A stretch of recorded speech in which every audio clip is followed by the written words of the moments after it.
اہل بیت وہ نہیں جو سید ہو کر پیدا ہوں، اہل بیت وہ ہیں جو نبی کے غلام ہوں۔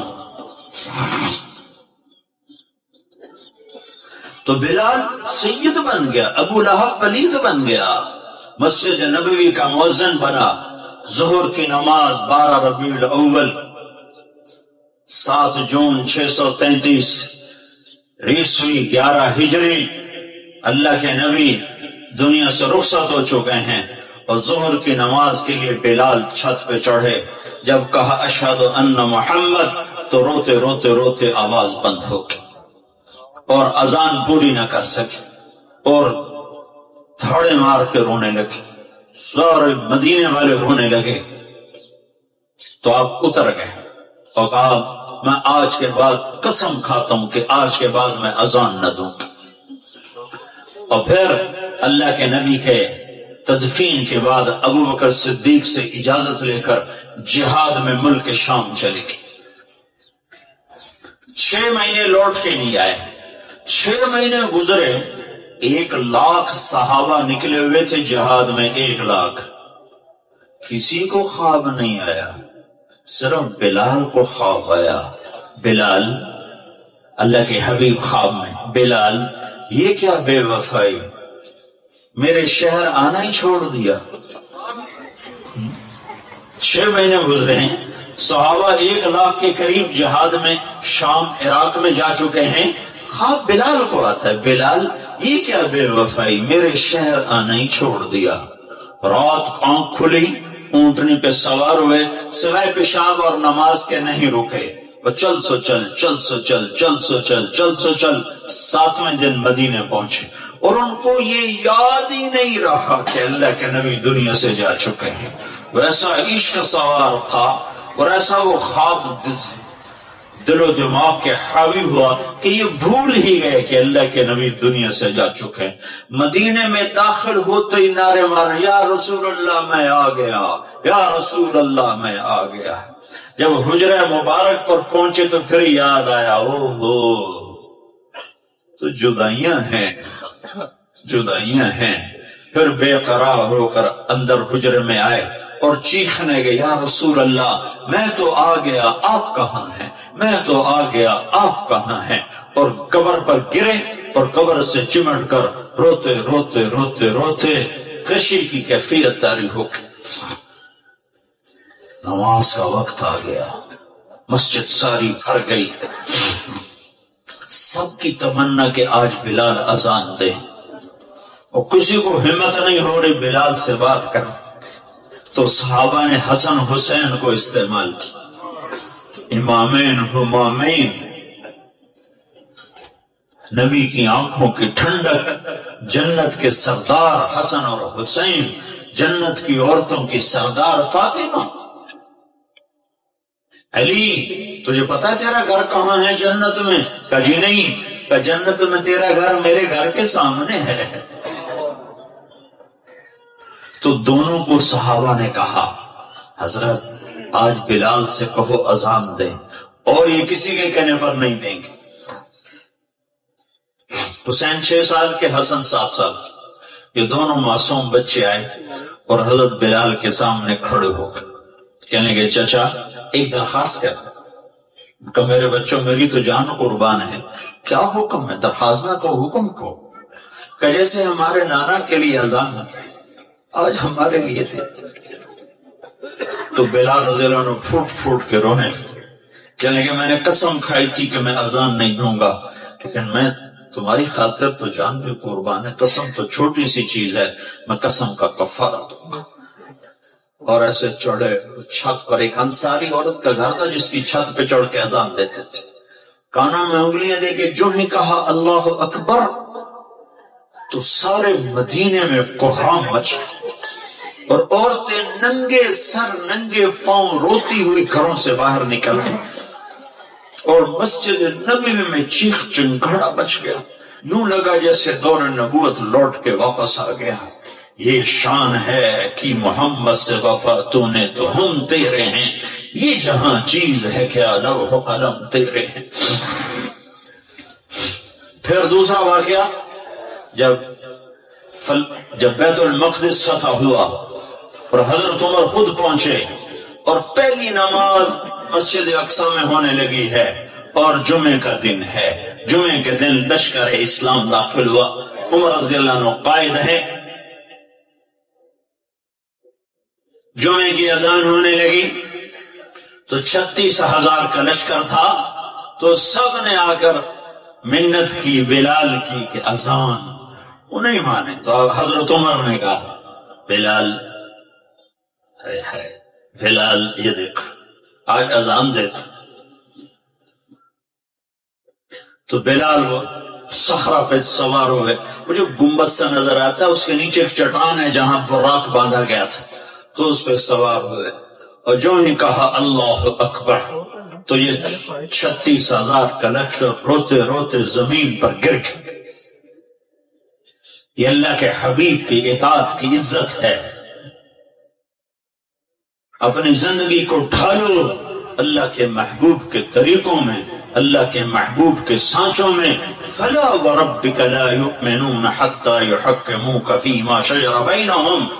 قرآن کی سب سے خوبصورت قسم اے میرے حبیب لاہور والوں کو بتا دے کہ مجھے تیرے رب کی قسم. سبحان اللہ, کیا قسم اللہ نے اٹھائی ہے. اے میرے حبیب مجھے تیرے رب کی قسم. یہ عشق کی انتہا ہے, محبت کی انتہا ہے کہ اللہ تعالیٰ ہے خود ہی رب محمد ہے, لیکن قسم یوں اٹھا رہا ہے جیسے رب محمد کوئی اور ہے, قسم اٹھانے والا کوئی اور ہے. کہ مجھے تیرے رب کی قسم. میں اس کو اردو میں کبھی بھی بیان نہ کر پاؤں گا اور دنیا کا کوئی بھی شخص اس کو اردو میں, انگریزی میں, ہندی میں, فارسی میں ڈھال سکتا. فلا وربک فلا وربک. سبحان اے میرے حبیب مجھے تیرے رب کی قسم. جو اپنائیت اور جو شہد ان جملوں ان لفظوں میں بھرا ہوا ہے, میں کہاں سے لے کر لاؤں ترجمہ اس کا. مجھے تیرے رب کی قسم. علامہ اقبال میڈیکل کالج کے نوجوان بچے بچیوں کو بتا دے کہ تیرے غلام بنے گے تو میں ان کا ہوں, ورنہ میں کسی کا نہیں تیرے سوا. تو اللہ کو اپناؤ, اللہ کو اپناؤ غلامی مصطفیٰ کے ساتھ, غلامی رسول کے ساتھ. غلام محمد بن کے چلو, غلام رسول بن کے چلو, غلام نبی بن کے چلو. اللہ کے حبیب کے طریقوں میں ڈھل کے چلو, سیکھ کے چلو. یہ اللہ تک پہنچنے کا راستہ ہے. ڈاکٹر بنو, بادشاہ بنو, انجینئر بنو, جو مرضی بنو, لیکن غلام مصطفیٰ بن کے بنو. پھر اللہ تمہارا ہے, پھر اللہ تمہارا ہے. ساری کائنات اس نے اپنے حبیب کے قدموں پہ جھکا دی. اس کی ایک ایک ادا کو محفوظ کر دیا, اس کے ایک ایک طریقے کو محفوظ کر دیا. وہ دنیا اس سے بڑا محسن کوئی ہے تو دکھا دو, اس سے بڑا کوئی محسن ہے تو دکھا دو, اس سے بڑا کوئی عالی مقام ہے. مقام محمود انتظار میں ہے. کدھر ہے شفاعت کبریٰ انتظار میں ہے. کدھر ہے مقام وسیلہ انتظار میں ہے. کدھر ہے جنت کا جھنڈا کی چابی اس کے ہاتھ میں ہے. اللہ کا جھنڈا اس کے ہاتھ میں ہے, جنت کی چابی اس کے ہاتھ میں ہے. حوض کوثر موجیں مارتا ہوا اس کے انتظار میں ہے. جنت بن سنور کے اس کے انتظار میں ہے. اللہ کی رحمت کے در کھلنے کے لیے اس کی شفاعت کے انتظار میں ہے. جنت کے دروازے کھلنے کے لیے اس کی شفاعت کے انتظار میں ہے. جنت کا دروازہ کھلنے کے لیے اس کے قدم مبارک کے پڑنے کے انتظار میں ہے. وہ ساری کائنات میں ساری امت کے لیے رحمت بن کر, شفقت بن کر, شفیق بن کر, حریص بن کر, عزیز بن کر, رؤوف بن کر, رحیم بن کر آئے. محمد ہیں اور وہ جیسے اللہ نے اپنے نام رکھے ایسے اپنے حبیب کے نام بھی رکھے. تو محمد, تو احمد, تو ماہی, تو حاشر, تو عاقب, تو فاتح, تو خاتم, تو ابو القاسم, تو طه, تو یاسین, تو مشتبہ, تو مرتضی, تو حامیم, تو مرتضی, تو مشتبہ, تو مصطفیٰ, تو باطن, تو ظاہر, تو اول، تو آخر، تو شاہد، تو رشید، تو مبشر، تو نذیر، تو داعی اللہ، تو سراج منیر، تو مزمل، تو مدثر۔ مزمل اور مدثر میں جو لاڈ ہے، اللہ کی قسم لاکھوں کتابیں لکھ دو تو ایک لفظ کا مطلب ادا نہیں ہو سکتا۔ یا ایھا المزمل، یا ایھا المدثر، اوئے ہائے کیا محبت ہے۔ کبھی مزمل، کبھی مدثر، کبھی طٰہٰ، کبھی یاسین، کبھی مبشر، کبھی نذیر، کبھی داعی اللہ، کبھی سراج منیر، کبھی حامد، کبھی محمود، کبھی رشید، کبھی عاقب، کبھی فاتح، کبھی اجود، کبھی اکحل، کبھی احور، کبھی ابیض، کبھی اہدب، کبھی اعلم، کبھی انور، کبھی اشرف، کبھی اعز، کبھی اتم، کبھی اجل، کبھی اشرف، کبھی اجمل، کبھی احسن۔ کیا کیا میں الفاظ لاؤں جو میرے نبی کے لیے میرے اللہ نے چن چن کے اس کی جھولی میں ڈالے۔ وَأَحْسَنَ مِنْكَ لَمْ تَرَ قَطُّ عَيْنِي، تیرے جیسا حسین میری آنکھ نے نہیں دیکھا۔ حسن ظاہر کے لیے حسن کا لفظ ہے۔ وَأَجْمَلَ مِنْكَ لَمْ تَلِدِ النِّسَاءُ، تیرے جیسے جمال والا کسی ماں نے نہیں جنا۔ حسب نسب کی خوبصورتی کے لیے جمال ہے، شکل کی خوبصورتی کے لیے حسن ہے۔ تو میرے حسان نے کہا، میرے نبی کے شاعر نے کہا، تیرے جیسا حسین میری آنکھ نے نہیں دیکھا، تیرے جیسے حسب نسب والا کسی ماں نے نہیں جانا۔ تیرا نسب تو آدم تک تیرے رب نے محفوظ کر دیا۔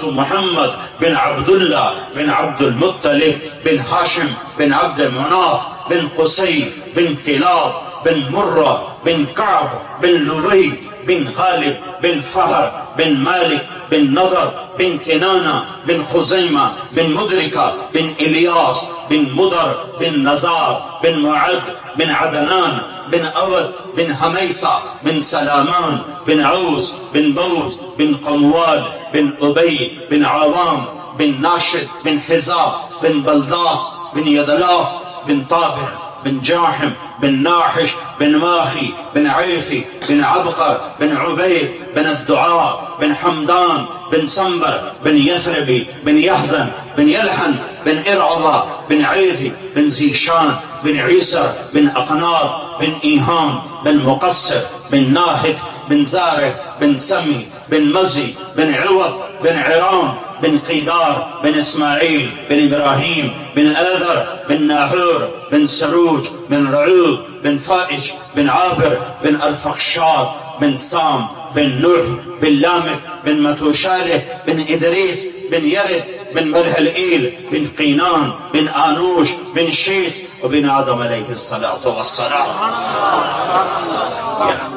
محمد رسول الله وأحسن منك لم تر قط عيني وأجمل منك لم تلد النساء خلقت مبرأ من كل عيب كأنك قد خلقت كما تشاء يا خير من دفنت في البقاء أعظمه فطاب من طيبهن القاع والأكم نفس الفداء لقبر أنت ساكنه فيه العفاف وفيه الجود والكرم أنت الشفيع الذي ترجى شفاعته على الصراط إذا ما زلت القدم وصاحبك لا أنساهما أبدا مني السلام عليكم ما جرى القلم نسيما جانب بطحا گذرکن زاحوالا محمد را خبر کن و برئی جان مشتاقم درانجا فدائی روضہ خیر البشر کن.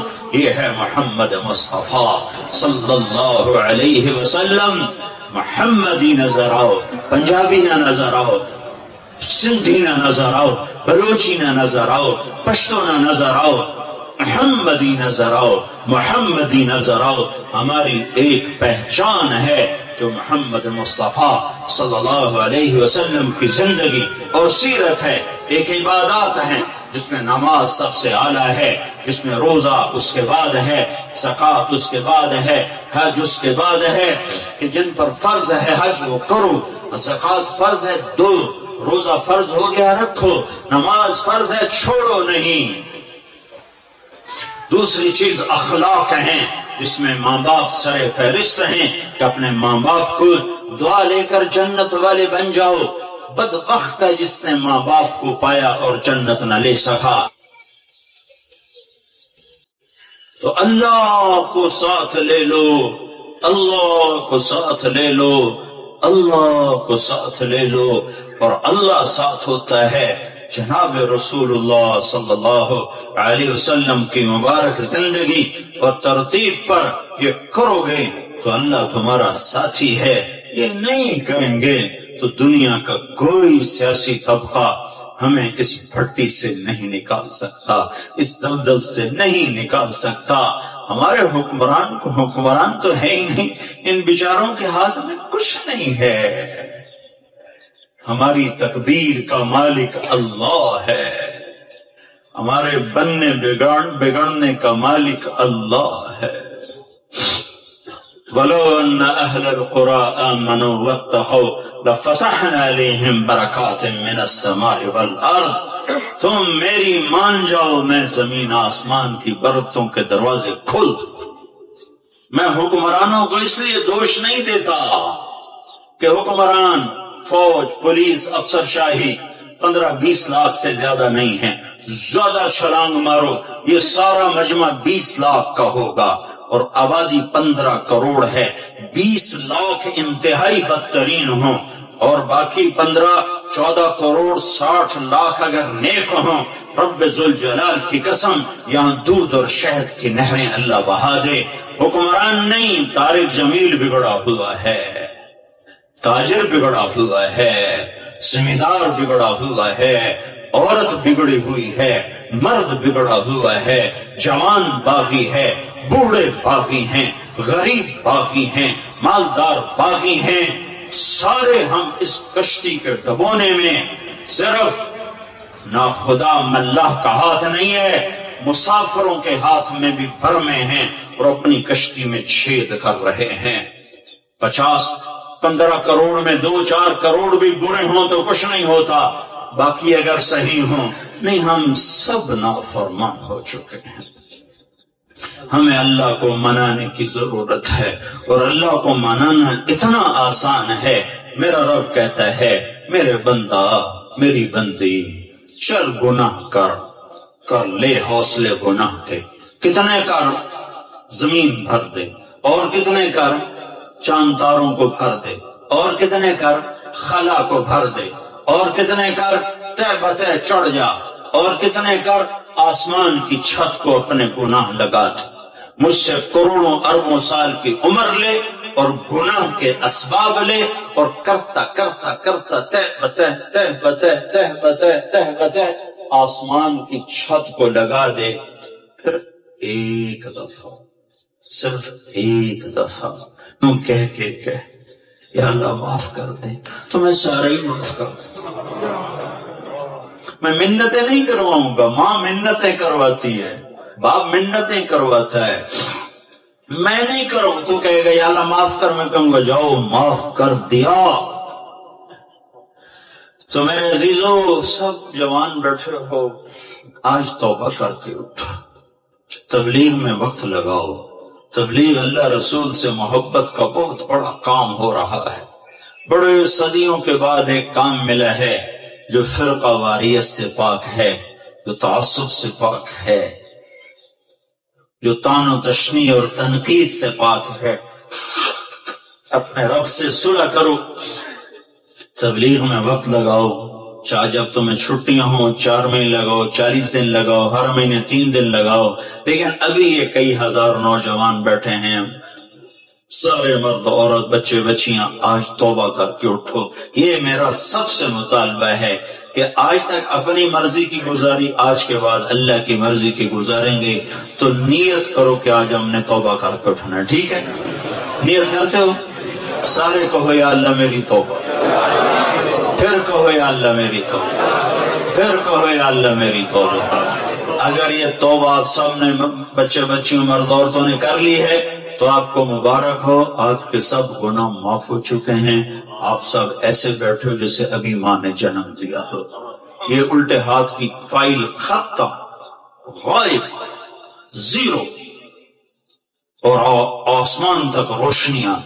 اس مجلس کے فرشتے تمہیں دیکھ کر خوش ہو رہے ہیں، تمہارے لیے دعائیں کر رہے ہیں، یہ فضا، یہ ہوا تمہارے بوسے دے رہی ہے، یہ ٹینٹ تک تمہیں دیکھ کے خوش ہو رہا ہے کہ ان میں بھی اللہ نے جان رکھی ہے۔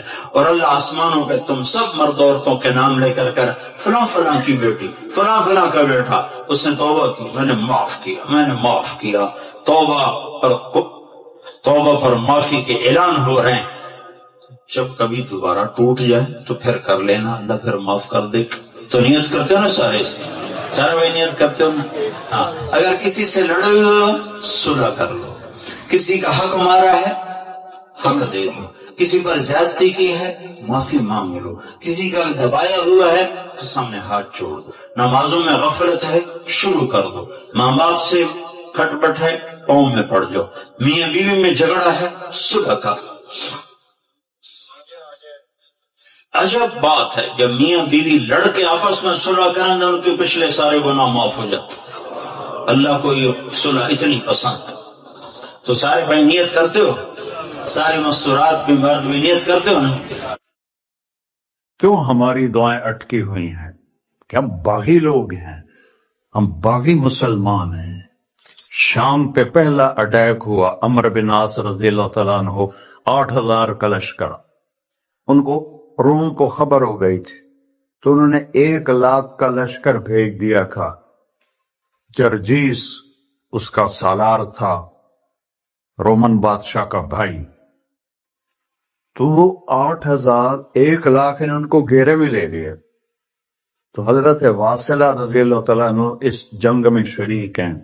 وہ کہتے ہیں کہ ہمیں یقین ہو گیا آج ہماری قبریں یہاں بنے گی، اور عرب کی عادت تھی جنگ میں شعر پڑھتے تھے ابھارنے کے لیے، لیکن حضرت واصلہ فرماتے ہیں اس دن ہمیں شعر بھول گئے، ہماری زبان پہ ایک لفظ تھا، یا رب محمد انصر امت محمد، اے رب محمد امت محمد کی مدد فرما۔ کہ یہ ہماری زبان پر تھا، تلوار ہاتھ سے چل رہی تھی، زبان اللہ کو پکار رہی تھی۔ حضرت عبداللہ بن عمر، حضرت عمر کے بیٹے بھی اس جنگ میں شریک ہیں، فرماتے ہیں جب سورج ڈھلا تو ہم بار بار آسمان کو دیکھ رہے تھے، میں نے جب اوپر نگاہ دوڑائی تو میں نے دیکھا انفرجت فی السماء فرجۃ، آسمان کا دروازہ کھل گیا، وخرجت منہا خیول شہب، اور اس سے شہابی رنگ کے گھوڑے اور ان کے اوپر سوار، ان کے سروں پہ سفید پگڑیاں، اور سب سے آگے ایک سوار تھا جس کے ہاتھ میں لمبا نیزہ تھا، وہاں سے پکار رہا تھا ابشروا یا امت محمد،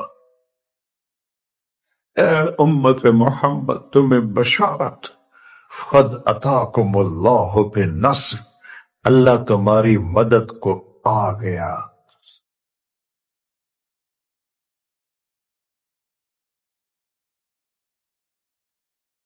یا ابا سفیان جئتکم بکرامت الدنیا والآخرہ، ابو سفیان دنیا اور آخرت کی عزت چاہیے تو میرے پیچھے چلنا پڑے گا، اس کے علاوہ کوئی راستہ نہیں ہے، کوئی راستہ نہیں ہے، کوئی راستہ نہیں، ایک ہی طریقہ باقی ہے، ایک ہی راستہ باقی ہے، وہ ہے محمد الرسول اللہ۔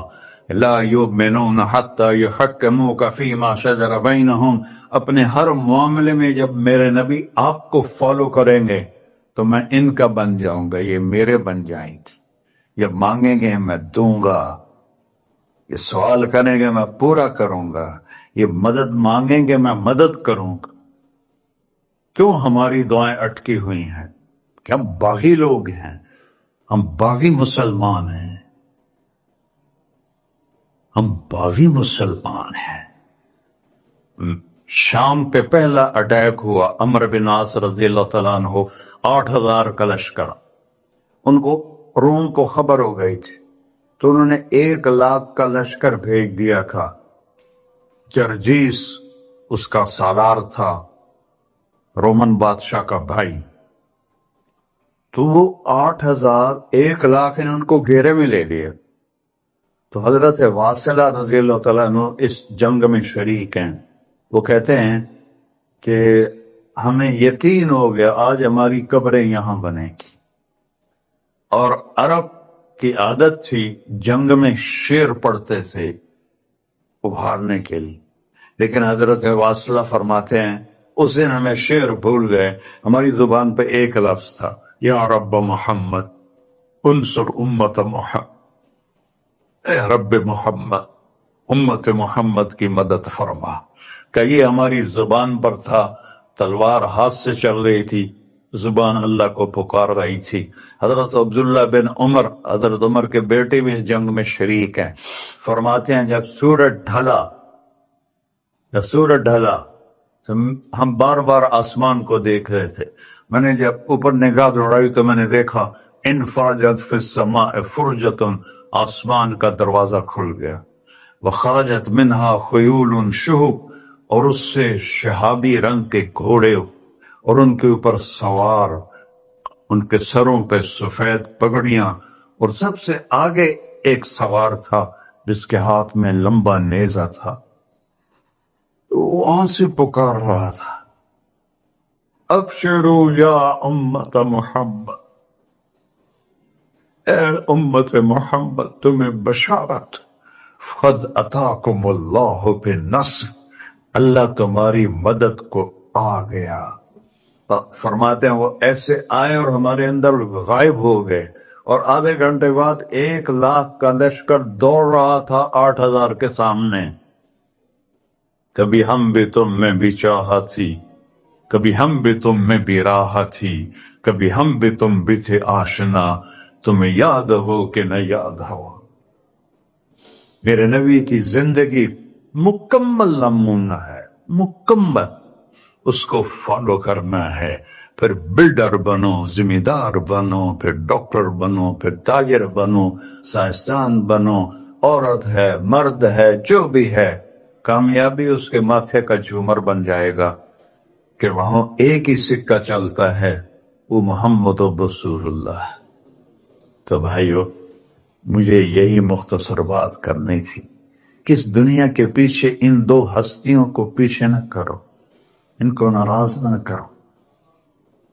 یزید نے اہل بیت کا خون کیا، اور اتنا بڑا واقعہ ہے کربلا کہ دنیا کی تاریخ میں نہ پہلے کبھی ہوا نہ بعد میں کہ رسول کی نسل کے 18 نوجوان ذبح کر دیے جائیں.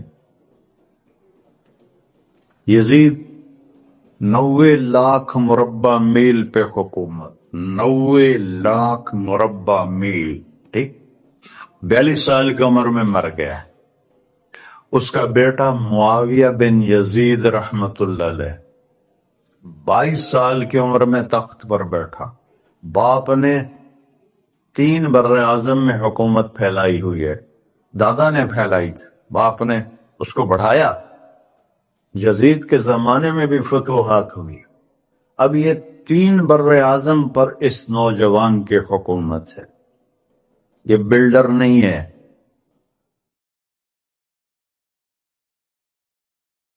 یہ بادشاہ آج کل کے صدر وزیر نہیں ہے، 2 ٹکے کی ان کی قیمت کوئی نہیں ہے. مطلق بادشاہ ہے. 40 دن حکومت کی اور سارے خاندان کو بلایا اور کہنے لگا، اب تصور کرو 22 سال کا ایک شہزادہ ہو، اور 3 بر اعظم اس کے سامنے ایسے جھکا ہوا ہو، تو اس کو کیسے آپ میئر کر سکتے ہیں؟ جبکہ کاغذ کے نوٹ نہیں تھے، سونا تھا، چاندی تھی، ہیرے تھے، اصل دولت تھی. یہ کاغذ کوئی دولت ہے؟ یہ تو یہودیوں نے آپ کو بیوقوف بنایا ہوا ہے. انہیں سب کو اکٹھا کیا، اس نے ایک چھوٹا سا خطبہ دیا، کہنے لگا، کانا ابی جبارن، میرا باپ ظالم تھا، اس نے اہل بیت کا خون کیا، اور جس تخت کے نیچے اہل بیت کا خون ہو میں اس پہ لعنت بھیجتا ہوں. یہ ہے تمہاری سلطنت، جس کو چاہو دے دو، میں بری ہوں. 3 بر اعظم کی حکومت اللہ رسول پہ قربان کر کے گھر بیٹھ گیا. اور آج اس کو کس عزت کے ساتھ میں سنا رہا ہوں. اس کے باپ کو بولتے ہوئے میرا لہجہ کیسا تھا اور اس کے بیٹے کو بولتے ہوئے میرا لہجہ کیسا ہے. 3 بر اعظم کی سلطنت چھوڑ دی کہ اس کے نیچے اہل بیت کا خون ہے، مجھے نہیں چاہیے. تو اللہ اور اس کے رسول کو راضی کرنے کے لیے بڑے سے بڑا سودا بھی سستا ہے، بڑے سے بڑا سودا بھی سستا ہے. ایک صحابی آئے، یا رسول اللہ، میرے پڑوسی ہے، اس کی کھجور ایسے میرے گھر میں آتی ہے، اس پر جب پھل پکتا ہے تو وہ گرتا ہے، میرے چھوٹے چھوٹے بچے اٹھا کے کھانے لگتے ہیں، ادھر سے بھاگ کے آتا ان کے منہ سے نکال لیتا ہے. اس کی تو محنت کریں کہ اتنے سخت، وہ منافق تھا، اس کی اتنی سختی نہ کرے. تو آپ نے اسے بلایا، کہا بھائی ایک سودا کرتے ہو؟ کہا جی.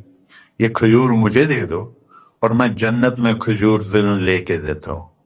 کہنے لگے یا رسول اللہ، کوئی اور آپ فرماتے تو میں ضرور حاضر کر دیتا، یہ کھجور تو مجھے میرے بچوں کو بہت پسند ہے، میں تو معافی چاہتا ہوں. اٹھائی منافق تو اس نے معافی مانگنی تھی. وہاں ایک صحابی بیٹھے تھے ابو الدحداح، جو وہ چلا گیا تو کہنے لگے یا رسول اللہ، اگر میں آپ کو یہ کھجور لے کے دے دوں تو مجھے جنت میں کھجور لے کر دیں گے؟ کہنے لگے ہاں، سودا پکا ہے. تو وہ گیا اس کے پیچھے، کہنے لگا بھائی کھجور بیچو گے؟ کہا نہیں. کہہ رہے بھائی بیچ دو. ارے جا میں نے رسول اللہ کو نہیں بیچی، تجھے کیسے بیچوں گا؟ انہوں نے کہا منہ مانگی قیمت لے لے. منہ سے بول کیا لینا چاہتا؟ ابو الدحداح کا باغ تھا تیار، 600 کھجوریں. میں ذمہ دار ہوں، مجھے پتا ہے کہ 600 کھجوروں کی کتنی قیمت ہوتی ہے. جیسے آپ بلڈنگ کو جانتے ہیں، میں نہیں جانتا، آپ ذمہ داروں کو نہیں جانتے، میں جانتا ہوں. 600 کھجوروں کا باغ. تو اس نے اس کو لاجواب کرنے کے لیے کہا اپنا باغ دے دے، کھجور لے لے. اب یہ کہتا ہے پھر وہ تو نہیں. آپ لوگ تاجر بیٹھے ہیں، اس کے بول کی طاقت دیکھو، اس سے کہہ رہا ہے اب معاہدے سے پھرو گے تو نہیں. انہوں نے کہا میں پاگل ہوں جو پھروں، میں نے 600 کھجوروں کا باغ لگ گیا. پھر انہوں نے کہا چل ڈن، 600 کھجوروں کا باغ تیرا اور یہ کھجور میری. اور وہاں سے سیدھا گیا اپنے باغ میں. کھجوروں کا زمانہ تھا تو مدینے والے کھجوروں کے پھل کے زمانے میں باغ میں شفٹ ہو جاتے تھے، چھوٹے چھوٹے بنائے ہوتے تھے کمرے، وہاں بچے وہ سب رہتے تھے، کھجوروں کی پہرہ داری بھی اور توڑنا بھی. تو وہ ہائے قربان جاؤں نبی کے صحابہ پر، وہ باغ میں اندر نہیں گئے، باہر کھڑے ہو گئے کہ کہیں نیت نہ بدل جائے. اتنا بڑا باغ دیکھتے ہوئے باہر سے پکارا ام الدحداح بیگم، کہ جی کہ باہر آ جاؤ، بچوں کو بھی لے کے آ جاؤ. کیا ہوا؟ کہ میں نے باغ بیچ دیا. انہوں نے کہا کتنے میں؟ کہ جنت میں کھجور مل گئی. وہ کہنے لگی ربح البیع ربح البیع ربح البیع. واہ ابو الدحداح، کیا سودا کیا تم، کیا سودا کیا تم. ارے کیا عورتیں زیادہ شور میں جاتی مروا دیتا ہے کہ بچے کے تو کھاسیں تو میں کہ تو کھاساں. ربح البیع. اس کے بعد بھاگا ہوا آیا اللہ کے نبی کے پاس، یا رسول اللہ میں نے کھجور خرید، آپ اس انصاری کو دے دے. تو آپ نے پوچھا کتنے میں خریدی ہے؟ کہ سارا باغ دے دیا ہے، کھجور لے لی. آپ نے کہا پہلا سودا کینسل. کم من عذق رداح ودار فیاح لأبی الدحداح. اب تیرے لیے میں دیکھ رہا ہوں تیرے رب نے جنت میں کھجوروں کے باغ لگا دیے ہیں اور تیرے پوٹھے کی جگہ کھجوروں میں محل بنا دیے ہیں سونے چاندی کے. جنت میں تو مٹی نام کی شے کوئی نہیں، لوہے نام کی شے کوئی نہیں. ایک ہر گھر ایک اینٹ سونے کی، ایک چاندی کی، ایک زمرد کی، ایک یاقوت کی، مشک کا گارا اور زعفران کی گھاس اور اس کا لنٹر اللہ کا عرش ہے. تو سودے کر گئے، اب سب کچھ کرو لیکن اللہ رسول کو پیچھے نہ چھوڑ، کیونکہ ہمیشہ تو زندہ نہیں رہنا، چلے جانا ہے. دنیا میں سب سے بڑا محل بنایا تھا کسرا نے، نوشیروان کے پوتے خسرو پرویز نے، جس نے ہمارے نبی کا خط پھاڑا تھا. 40,000 پلرز پر وہ گھر تھا. آپ لوگ بلڈروں اسکوائر فٹ لگاؤ، 40,000 ستونوں پر وہ گھر کھڑا تھا، اور وہ اس کے اوپر سارا سونا ہیرے جواہر 40,000 پلر پر تھے، اور اس کے 500 بڑے بڑے گنبد تھے، اور سب سے بڑے گنبد میں 1,000 سونے کے فانوس تھے، اور اس میں ایک رات میں 9 من تیل جل جاتا تھا، صرف ایک رات کے لیے اس کو. اور 3,000 باندیاں تھیں، 6,000 نوکر تھے صفائی کے لیے، 12,000 سپاہی تھے اس کی حفاظت کے لیے. لیکن وہ چند سال بھی نہ رہ سکا کہ پلٹا کھایا حالات نے، اور رومن امپائر کیسر نے آ کر اسے شکست دی. نینوا میں ہمارے نبی کے خط پھاڑنے کے بعد آپ نے فرمایا تھا کسرا نے اپنا ملک پھاڑ دیا، تو وہ آیا کو شکست کھائی کسرا نے اور بھاگ گیا. اس نے سارے محل کو آگ لگایا، مٹی کا ڈھیر بنایا، اور مسلمانوں میں سب سے بڑا محل بنایا اندلس کے بادشاہ عبد الرحمن نے الثالث نے. 4,316 پلر پر تھا وہ گھر، اور پورے یورپ میں اس کی دھاک تھی. ہر طرف سے ہیرے آ رہے ہیں، موتی آ رہے ہیں، جواہر آ رہے ہیں. پورے پلر، پوری چھت سونے سے بنی تھی، اور پورے پلروں پر ہیرے جواہرات تھے. اور باہر ایک بڑا تالاب تھا، کس کا؟ پارے کا، پانی کا نہیں، پارے کا. اس میں کیا کرشمہ تھا؟ اس کو اس اینگل سے انجینئرز نے بنایا تھا کہ سورج کی شعائیں جب پارے پر پڑتی تھیں تو پارا تو ہلتا ہے، کھڑا نہیں رہتا، تو شعائیں ایسے ایسے ڈانس کرتے کرتے کرتے محل پہ پڑتی تھیں، تو لگتا تھا پورا محل رقص کر رہا ہے. اب میں وہاں گیا تو ایک کوٹھے کے سوا وہاں کچھ بھی نہیں تھا، وہ بھی کوٹھے کی چھت نیچے گری ہوئی تھی. تو آپ لوگوں کو دیکھو، ہمارے نبی پہ قربان جائے، انہوں نے ہمیں کیسی پیاری زندگی دی. وضو سے پہلے ایک دعا سکھائی ہمارے نبی نے، ہم 5 دفعہ تو کم از کم کرتے ہیں وضو، کہ اللہم اغفر لی ذنبی ووسع لی فی داری وبارک لی فی رزقی. دنیا بھی جوڑ دی، آخرت بھی. یار میرے گناہ معاف فرما، مجھے بڑا گھر دے، مجھے کھلا گھر دے، مجھے کھلا گھر دے، اور میرے رزق میں برکت دے. کھلا گھر اللہ کی نعمت ہے، آپ لوگوں کو میسر کر رہے ہیں سہولتیں. آپ کو اجر ملے گا اگر اس میں جھوٹ نہ ہو، سود نہ ہو، کھوٹ نہ ہو، ہیرا پھیری نہ ہو، وعدہ خلافی نہ ہو. تو یہی آپ کی جنت کا راستہ ہے. تو اللہ رسول سے صلح کر لو بھائیو، بس میری اتنی گزارش. اور آخر میں ایک حدیث سناتا ہوں، 10 لاکھ حدیثیں ہیں میرے نبی کی، ایک سناتا ہوں ساری کور ہو جائیں گی. ایک تو ہے فرض، نماز نہیں چھوڑنا، روزہ نہیں چھوڑنا، زکوٰۃ نہیں چھوڑنا، حج فرض ہے نہیں چھوڑنا. اس کے بعد میرے نبی نے کہا 4 چیزیں مجھ سے لے، 5 بھی نہیں کہیں، کہ 4 باتیں مجھ سے لے لو، صرف 4 باتیں مجھ سے لے لو، دنیا بھی تمہاری ہے، آخرت بھی تمہاری. سبحان اللہ. اور اس سے زیادہ کیا آسانی دے میرا نبی. اتنے 100 نفل پڑھو ہوتے، اتنے عمر کرو ہوتے، اتنے حج کرو ہوتے، اتنی تہجد پڑھو ہوتے، تو سارے مر گئے آج سے.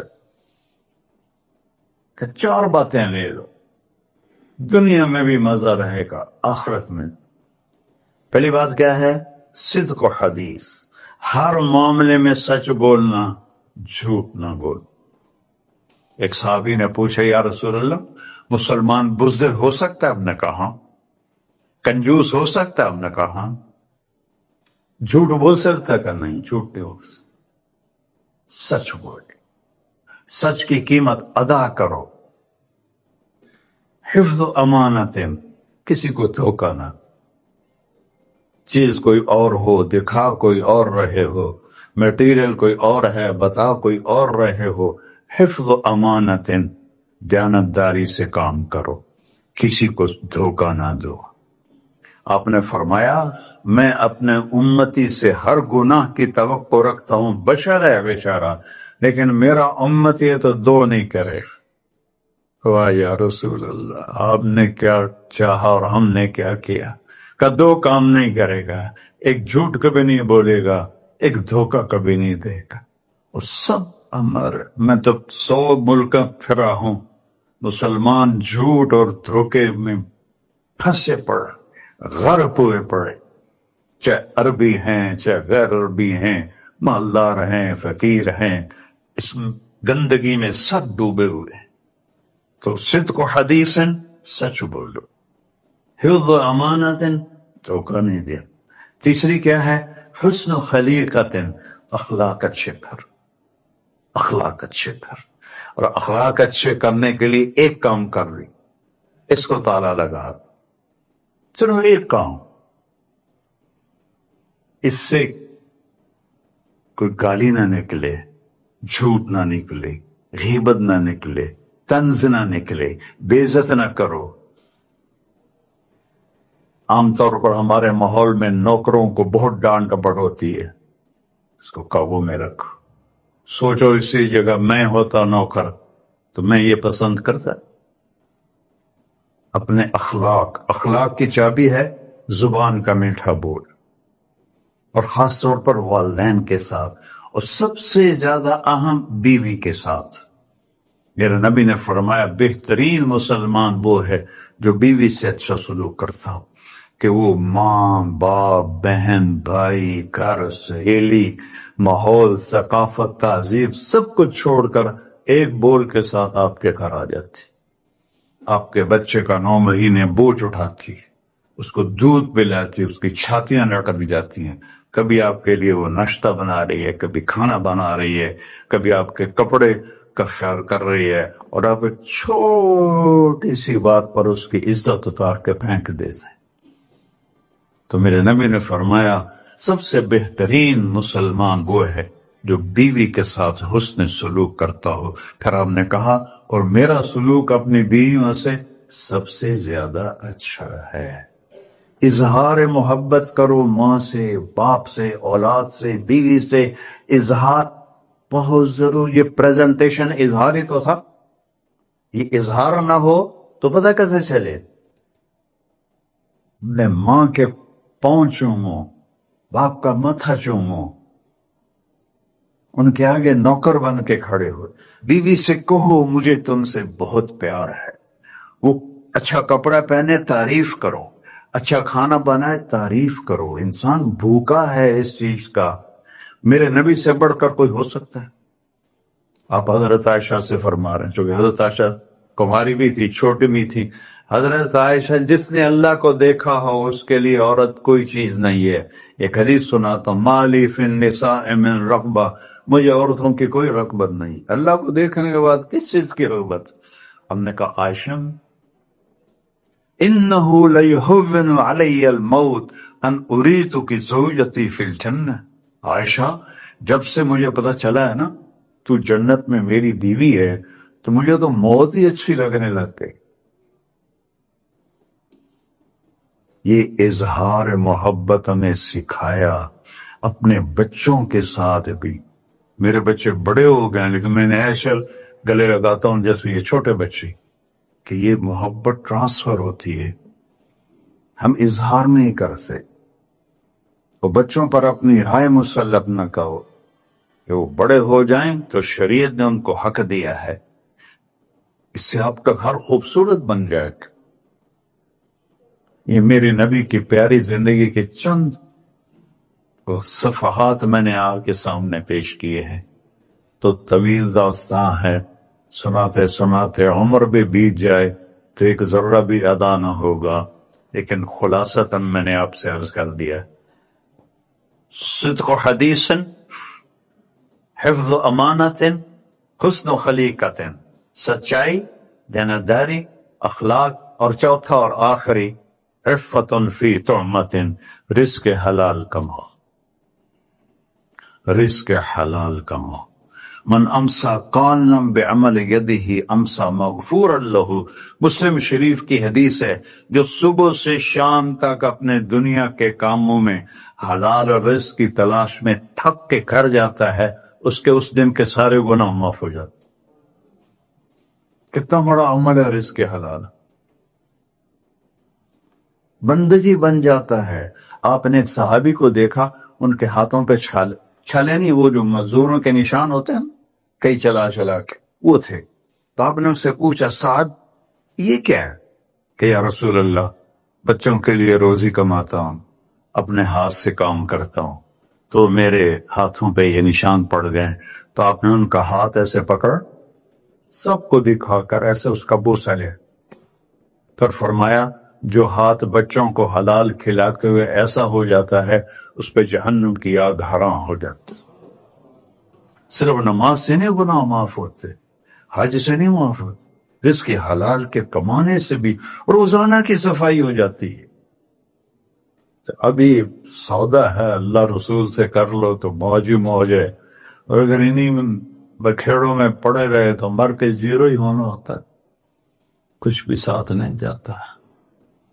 تو اللہ مجھے بھی توفیق دے، اللہ آپ کو وہ توفیق دے کہ ہم اپنے نبی کی زندگی کو اور اپنے رب کو سامنے رکھ کر زندگی گزاریں، اور آپس میں اگر لڑے ہوئے ہو صلح کر لو، آپس میں کوئی لڑو، دیکھو جھگڑا ہو جاتا ہے، بول چال بند نہ کرو، جھگڑا ماں سے بھی ہو جاتا ہے، باپ سے بھی، بیوی سے بھی، بول چال بند نہ کرو، نہیں بس ساڈا بائی کاٹ۔ ہم تو پنجابی لوگ ہیں، دیہاتی کو تھوڑی مونچھ نیچ ہو جائے تو ہماری لینگویج اساں لیکا چھک دیتا ہے، سمجھو، ہم نے لکیر لگا دی ہے، نہ انہاں دے مرن تے جامنا ہے، نہ انہاں دی شادی تے جاؤں، یہ ساڈے جنازے وچ بھی نہ آم۔ اللہ میرے گاؤں میں جنازہ تھا، میرا اپنا عزیز، اس کی والدہ فوت ہو، تو رشتہ داروں میں قریبی رشتہ دار جنازے میں پہلی صف میں کھڑا تھا، تو جنازے پر تو سب کے دل نرم ہو جاتے ہیں۔ جب اس نے دیکھا نا کہ میاں صادق میری ماں دے جنازے چو باہر نکل جا، یہ تہذیب ہے ہماری۔ تو جھگڑا ایک فطری چیز ہے، لیکن بول چال بند نہیں کرنی ہے، دل میں نفرت نہیں پالنی ہے، اس کو صاف کر کے معاف کرنا ہے۔ اللہ بہت خوش ہوتا ہے، اور میاں بیوی میں جھگڑا ہو جائے اور وہ صلح کر لیں، اللہ ان کے پچھلے سارے گناہ معاف کر دیتا ہے۔ کیا مزے کی بات۔ السلام علیکم۔ دعا فرما ہے۔ اچھا بھائی بیٹھ جائیں، دعا کر لیں۔ انت اہلہ وصلی علی محمد کما انت اہلہ وفعل بنا ما انت اہلہ انک اہل التقوی و اہل المغفرہ۔